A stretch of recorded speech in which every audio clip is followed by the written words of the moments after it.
Have you ever wondered why people disagree so passionately about politics? Why your uncle and your cousin can't seem to agree on anything at the dinner table? Or why some countries operate completely differently from others, even though they're all trying to create the best society possible? The answer lies in something invisible yet incredibly powerful: political ideology. Today, we're diving deep into the world of political ideologies, the belief systems that shape governments, spark revolutions, and determine how billions of people live their lives. By the end of this video, you'll understand not just what these ideologies are, but why they matter to you. Let's get started. So what exactly is a political ideology? Think of it as a complete worldview, a lens through which people see society and government. It's not just about which party you vote for. A political ideology is a comprehensive set of beliefs about how society should work, who should have power, how resources should be distributed, and what freedom really means. Here's the fascinating part. Everyone has one, whether they realize it or not. Even people who say "I'm not political" are actually expressing an ideological position. You just don't recognize it yet. Political ideologies answer the big questions. What is the role of government? Should we prioritize equality or freedom? Who deserves what? How do we create a just society?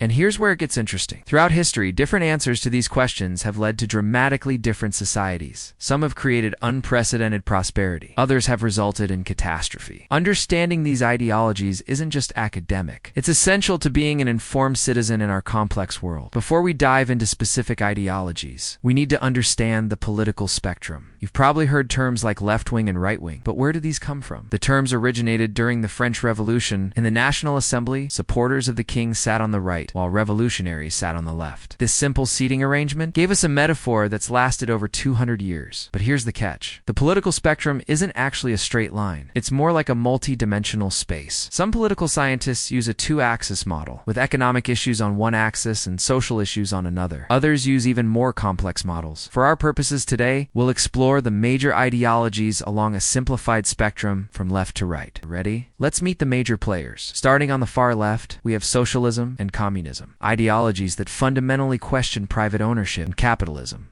socialism, advocates for collective or governmental ownership of the means of production. The core belief that capitalism creates unfair inequalities, and that resources should be distributed based on contribution and need, not just wealth. Socialists argue that healthcare, education, and basic necessities should be rights, not privileges. There are many varieties of socialism. Democratic socialism works within democratic systems to achieve these goals gradually through reform. Think of countries like Norway or Sweden, though they technically call themselves social democracies, mixing capitalism with strong social safety nets. Communism takes these ideas further. Proposed by Karl Marx, communism envisions a classless, stateless society where all property is communally owned and each person contributes and receives according to their abilities and needs. The famous slogan, "From each according to his ability, to each according to his needs." Communist states like the Soviet Union and Mao's China took authoritarian forms that Marx never fully anticipated. This gap between theory and practice remains one of the biggest debates in political philosophy. The key features: collective ownership, economic equality, strong government intervention, and redistribution of wealth, moving toward the center. We encounter modern liberalism and progressivism. Liberalism in its contemporary form, especially in the United States, supports a mixed economy, combining free markets with government regulation and social programs. Liberals generally believe in individual rights, civil liberties, democracy, and using government to address social inequalities. Key principles include support for social safety nets, environmental protection, civil rights, secular governance, and progressive taxation where the wealthy pay proportionally more. Progressivism is closely related, but emphasizes active reform to address social problems. Progressives push for labor rights, women's suffrage, and environmental regulations. Today, progressive movements focus on issues like climate change, healthcare reform, and reducing income inequality. What separates these from socialism? Progressives and liberals generally accept capitalism, but want to regulate it and use government to mitigate its negative effects. They're reformers, not revolutionaries. In the middle, we find centrism. And this is where things get interesting. Centrists don't commit firmly to left or right.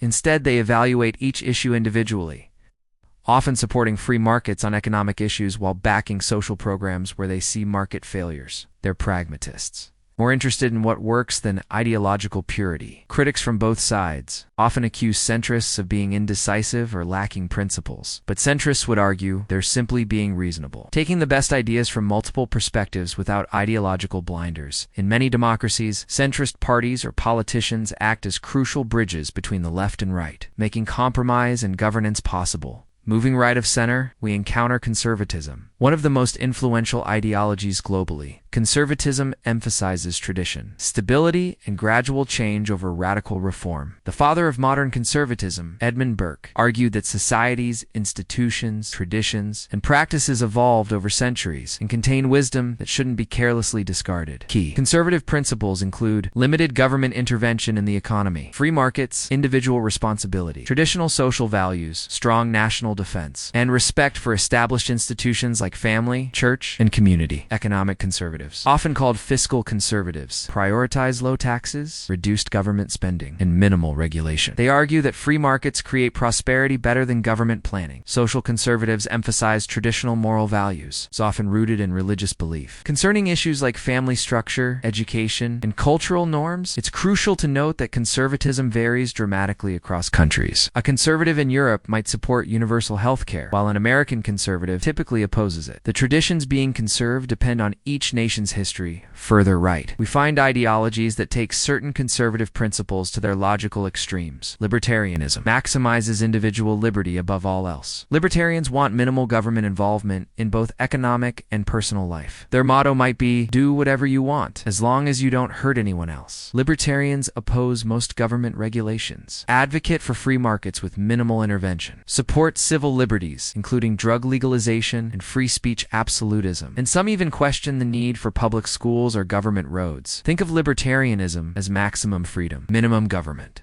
Nationalism, meanwhile, prioritizes the nation and its interests above all else. Nationalists emphasize national sovereignty, cultural identity, and often skepticism toward international cooperation or immigration, while nationalism can be benign, celebrating one's country and culture. It can also become dangerous when it leads to xenophobia, ethnic supremacy, or aggressive foreign policy. History provides both cautionary tales and examples of healthy national pride at the extremes of the spectrum. We find ideologies that reject democratic norms entirely. Fascism, on the far right, combines authoritarianism, ultranationalism, and dictatorial power. Fascists believe in a strong, centralized state led by a powerful leader, often with militaristic and racist elements.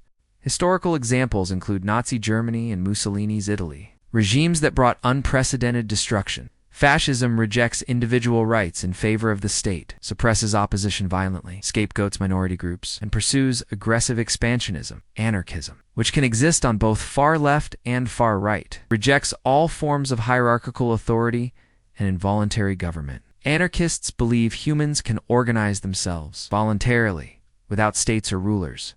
While this might sound utopian or chaotic, anarchist philosophy has influenced labor movements, mutual aid societies, and cooperative organizations. However, anarchism has rarely been implemented at large scale for extended periods. So why should you care about all this? Because political ideologies shape everything around you. They determine whether you have access to affordable healthcare, how much you pay in taxes, and what services you receive, your rights and freedoms as a citizen, environmental policies that affect your future, and how your country interacts with the world. Understanding ideologies helps you make informed choices as a voter. Recognize bias in media and political messaging. Have more productive political conversations. And understand why people disagree rather than dismissing them as irrational.